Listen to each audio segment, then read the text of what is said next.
Hi, welcome to Prose section 1.1, wherein we will talk about stories concerning death. This week's story, Hunters in the Snow.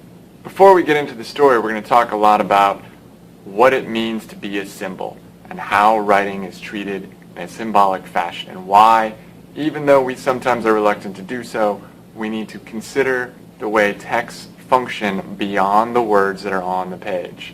Because they really do. In fact, that's sort of the whole reason that we study literature, is to think about how we as human beings are able to function on a symbolic level rather than just a literal level.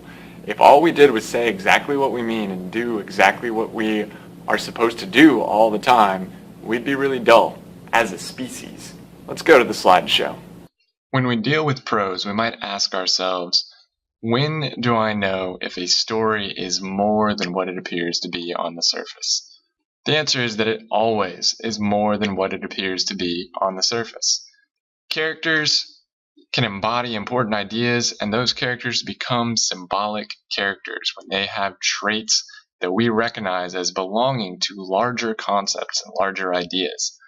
Objects, likewise, can have ideas that are bigger than they are, that belong to bigger sets of reason and meaning than just a knife or a gun or an airplane. And when these characters interact with each other or with those objects, these conflicts between character and object really become the conflicts of two sets of idealized symbolic notions. And the outcomes that occur are the messages being delivered to us from the writers. And those are the themes. It's easy if you're a freshman in high school to suggest to yourself that your English teacher is just full of it. They don't know what they're talking about. The stories mean what the stories mean, and that is all. Unfortunately, as simple and as easy as that might make your life, it's just wrong. It's wrong because all language and art is symbolic. We're going to do a quick case study of the Belgian painter René Magritte's The Treachery of Images, which I'm not even going to try to pronounce in its French. You may recognize this painting. The translation there is, "This is not a pipe." You look at it and you might say, yeah it is. That's definitely a pipe. It's not a bad pipe. It's a pipe. Certainly a pipe. Magritte would argue with you that no, it is not a pipe, because try to smoke that pipe. Try to stuff tobacco into that pipe. Try to put it into your mouth and affect the jaunty wisdom of a Northeastern Ivy League professor. You can't do it. It's just an image that sort of looks like a pipe. And this isn't just a piece of meme-worthy wisdom. This is a reality that we have to contend with as we deal with art and life and language as a whole. You see, words are just sounds that we've agreed mean certain things, and it's why they're not the same sounds when you go to different countries, because those meanings are in flux. Sounds don't have inherent meaning to them. Only we, as man, with our brains, apply meaning to them. And in fact, most images don't actually mean things either. They are colors and lights that we have agreed look like certain things. You can go to the internet and play all kinds of games where you look at macroscopic images of things super up close and try to guess what they are. And you might be absolutely certain that you're looking at the texture of a basketball, only to have it revealed that you're actually looking at the interior of a flower. Those images, those colors, those lights only mean something in the context that we agree they mean something. If you don't have that image blown up for you, you never know, and your mind never changes its meaning. But this isn't just an artistic phenomenon. Consider that gravity is only gravity because we call it that. Sure, things will still fall out of trees. Things will still drop at roughly the same rate in an observable fashion. But the reality is that gravity is only what it is because of a series of observations unto which scientists created a law. Law itself being a sort of sticky term that doesn't always work, because many of the scientific discoveries that we have been based on the breaking of other laws, meaning that the idea of law is itself in flux and not concrete. Now this is pretty heady stuff. It's sort of fun, it's sort of theoretical and philosophical, and you can have a good time thinking about it. I promise you I'm not the only person that suggests notions like this. You don't have to just take my word for it. I highly recommend you follow this link and go check out the PBS Idea Channel video on whether or not math is real. Spoiler alert, it's not real. Go tell your math teachers. So, if all language is symbolism and all communication is symbolic, it should not be a stretch for us to grasp the idea that literature and the reality of literature is a world in which things carry meaning beyond just the literal truth of what they are supposed to represent. The first short story that I'm going to have you read is entitled Hunters in the Snow, and it's by Tobias Wolff. Snow itself is a pretty obvious symbolic link to death, the coldness, the absence of feeling that one gets when they are numbed by being out in the snow, the notion of the whiteness that covers over everything else, and of course, snow comes at winter, when things die. The connections between the two are inherent and obvious.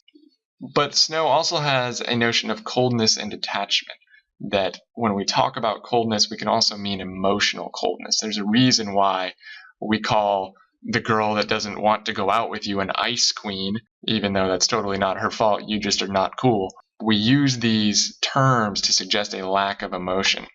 And of course, the whiteness of snow can be an emptiness, a blank canvas. It's a way of presenting characters to us in contrast. There's very little for them to interact with if they're just out there in a snowfield.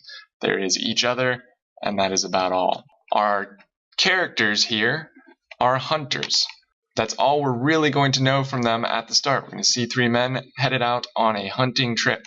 We need to consider what hunters are. Hunters are predators. They prey upon things, whether they are natural predators or men as predators, and whether or not they're out sport hunting, trophy hunting, or food hunting, they're still preying upon something. What we will see, though, is a distinct lack of prey.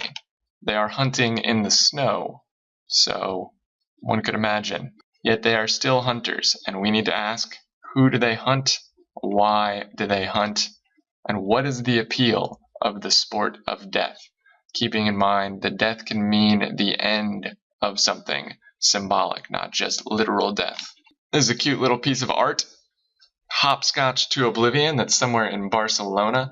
It is an example of what we call black comedy. Black comedy is a subgenre of satire in which we take ideas that are generally considered to be taboo, things like death, and we poke fun of them. In a way, this is what a lot of modern comics attempt. And in general, the effect is to provoke discomfort and laughter.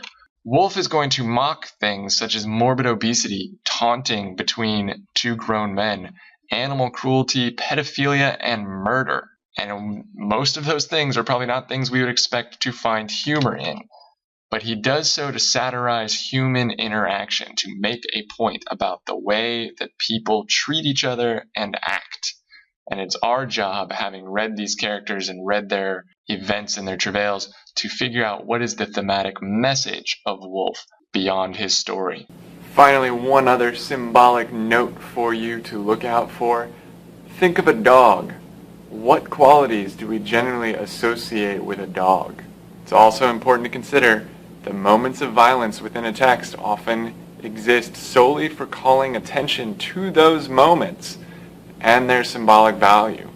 This is not a Michael Bay story that you're reading. If someone gets shot, pay attention to it. And in a story about hunters, where everyone's carrying around guns, there's a good chance someone's going to get shot. Your assignment is to read the short story Hunters in the Snow on page 86 of our textbooks. You're to answer questions 1 through 8 with your groups. There's to be one writer, preferably somebody with legible handwriting, but all members must sign the sheet at the top acknowledging that they have participated in the answering of these questions. These questions are not to be done by the person who finishes with the story first. They are to be discussed with your whole group. I promise you that these texts have enough depth to them that they are worth discussion by more than one person. To Ohio in a swarm of bees. never married, but Ohio don't remember me.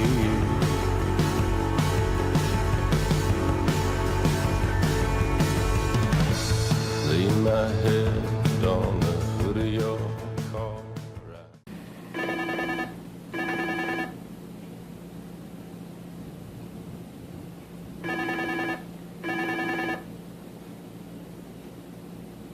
I'm filming. Filming here. Important stuff.